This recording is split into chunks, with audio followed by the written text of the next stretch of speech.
আজকে আমরা যেসব বিষয়গুলি সম্বন্ধে আলোচনা করব সেগুলি হচ্ছে প্রতিফলনের দ্বারা সমবর্তন, বিজ্ঞানী ম্যালাসের সূত্র এবং বিজ্ঞানী ব্রুস্টারের সূত্র। প্রথমে আমরা বিজ্ঞানী ম্যালাসের সূত্রটি সম্বন্ধে জানব। তো ধরো এই তীর চিহ্ন বরাবর একটি অসমবর্তিত আলো অভিমুখ দেখানো হয়েছে। এখন এই অসমবর্তিত আলোর সামনে যদি একটি টুরম্যালিন ক্রিস্টাল অর্থাৎ সমবর্তক রাখা হয় তাহলে নির্গত আলোক রশ্মিটি সমবর্তিত আলোতে পরিণত হবে। ধরা যাক এই সমবর্তিত আলোর তীব্রতা হচ্ছে I0। এর সামনে যদি আমরা আরেকটি টুরম্যালিন ক্রিস্টালকে রাখি তখন সেটিকে বিশ্লেষক বলা হয় বা বিশ্লেষক হিসাবে কাজ করে। এবং এখান থেকে নির্গত আলোক রশ্মির তীব্রতা যদি I হয় তাহলে সেক্ষেত্রে I সমান হবে I0 cos স্কয়ার থিটা, যেখানে থিটা হচ্ছে সমবর্তক এবং বিশ্লেষকের আলোক অক্ষ দুটির মধ্যবর্তী কোণ। এটি হচ্ছে বিজ্ঞানী ম্যালাসের সূত্র। গাণিতিকভাবে এটি হচ্ছে বিজ্ঞানী ম্যালাসের সূত্র।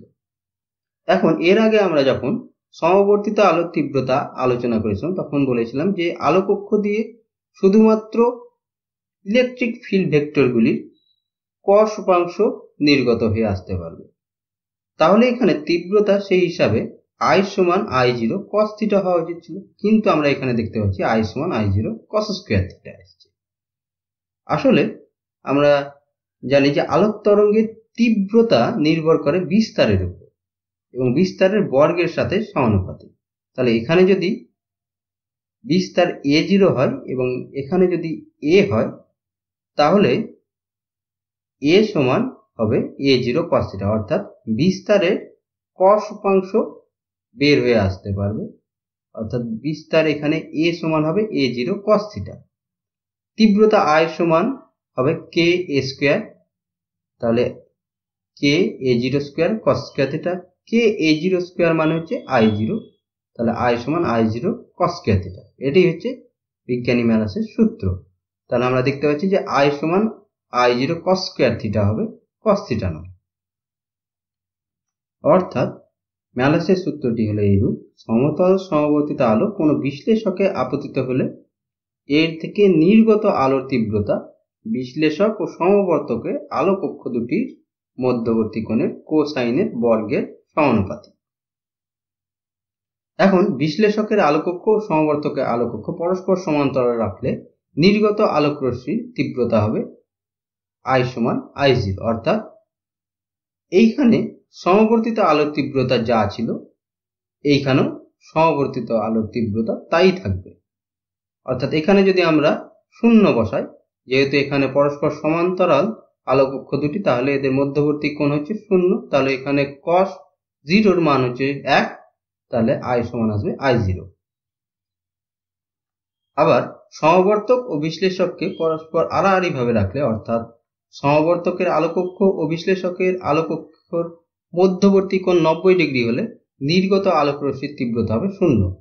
এক্ষেত্রে থিটার মান 90 ডিগ্রি, তাহলে cos 90 এর মান হচ্ছে 0, আমরা তীব্রতা হবে 0। সমবর্তক ও বিশ্লেষকের এই ধরনের অবস্থানকে বলা হয় ক্রস বা আড়াআড়ি অবস্থান, এবং সমবর্তক ও বিশ্লেষকের এই ধরনের অবস্থানকে বলা হয় প্যারালাল বা সমান্তরাল অবস্থান। আমরা যদি ইলেকট্রিক ফিল্ড ভেক্টর দিয়ে ভাবি তাহলে এখানে যেহেতু সমান্তরাল ভাবে ইলেকট্রিক ফিল্ডগুলি আছে, তাহলে প্রতিটি ইলেকট্রিক ফিল্ডই এর মধ্যে দিয়ে বের হতে পারবে, ফলে এখানে যা তীব্রতা এখানেও তাই তীব্রতা হবে।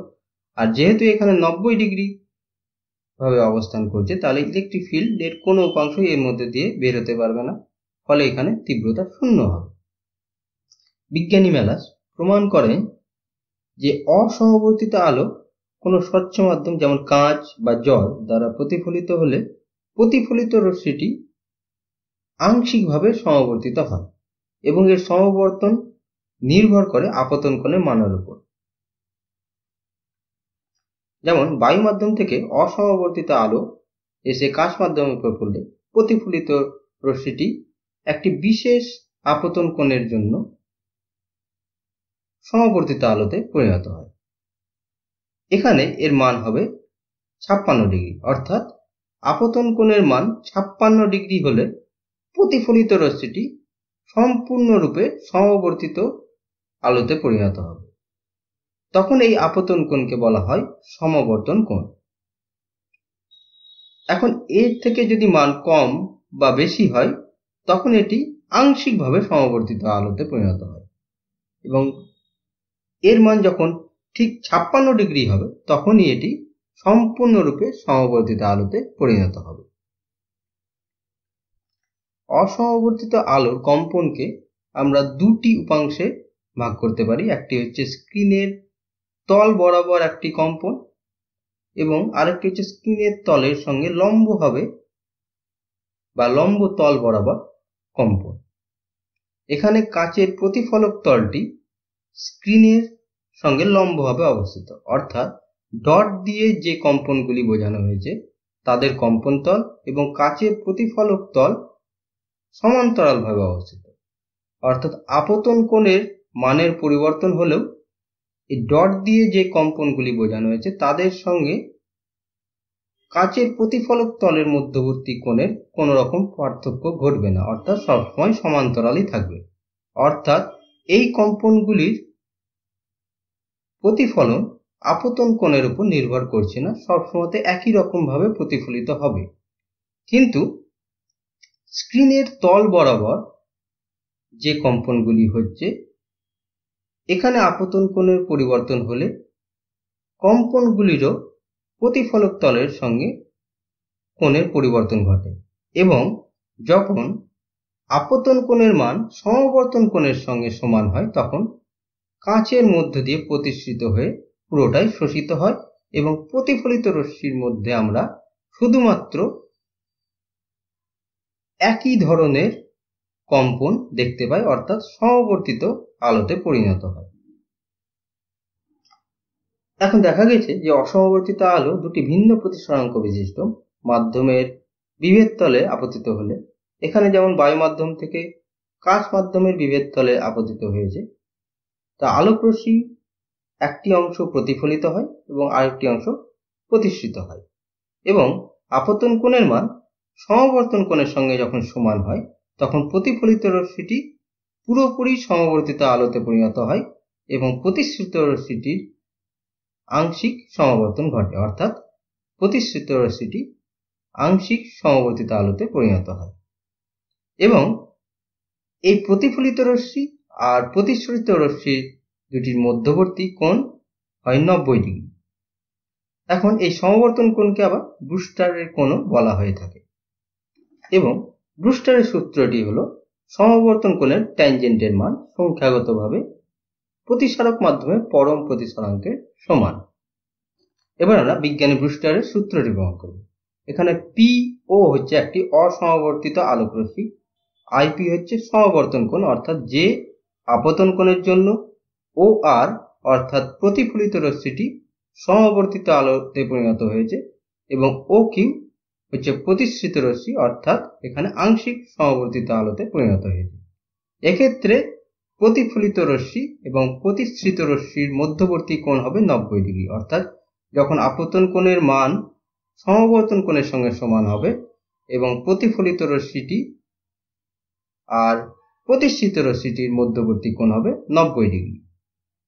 তাহলে এখানে কোণ PON সমান হচ্ছে IP, কোণ QON ড্যাশ সমান হচ্ছে R।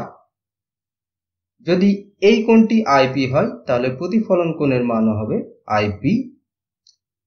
NON ড্যাশ হচ্ছে অভিলম্ব, তাহলে এর উপর মোট কোণ হচ্ছে 180 ডিগ্রি, অর্থাৎ IP প্লাস এই পুরো কোণটা হচ্ছে 90 ডিগ্রি, তাহলে IP plus 90 degree plus R সমান হচ্ছে 180 ডিগ্রি। তাহলে আমরা এখান থেকে পাবো IP প্লাস R সমান 90 ডিগ্রি, অর্থাৎ এইটুকু কোণ IP প্লাস R সমান হবে 90 ডিগ্রি। তাহলে এখান থেকে R সমান লিখতে পারি 90 ডিগ্রি মাইনাস IP। আমরা স্নেলের সূত্র থেকে পাই sin IP by sin R। এক্ষেত্রে আপতন কোণ হচ্ছে IP সমান μ2 বাই μ1। যদি দুটি ভিন্ন মাধ্যম তাদের প্রতিসরাঙ্ক যদি μ2 আর μ1 হয় তাহলে এখানে হবে μ2 বাই μ1। যদি μ1 মাধ্যম থেকে আলোক রশ্মি μ2 মাধ্যমে আসে তাহলে আর এর জায়গায় আমরা এখন বসাতে পারি 90 ডিগ্রি মাইনাস আইপি, তাহলে sine IP by sine 90 degree minus IP সমান μ2 বাই μ1। তাহলে এখানে হবে sine IP by cos IP সমান μ2 বাই μ1। এখান থেকে আমরা পাবো ট্যান আইপি সমান μ2 বাই μ1। এখন যদি একটি মাধ্যম বায়ু মাধ্যম হয় তাহলে μ1 সমান হবে 1, আর এটি যদি কাঁচ মাধ্যম হয় তাহলে আমরা সেটাকে যদি μ ধরি তাহলে μ2 এর জায়গায় আমরা বসাতে পারি μ, তাহলে ট্যান আইপি সমান হবে μ। এটি হচ্ছে বিজ্ঞানী ব্রুস্টারের সূত্র।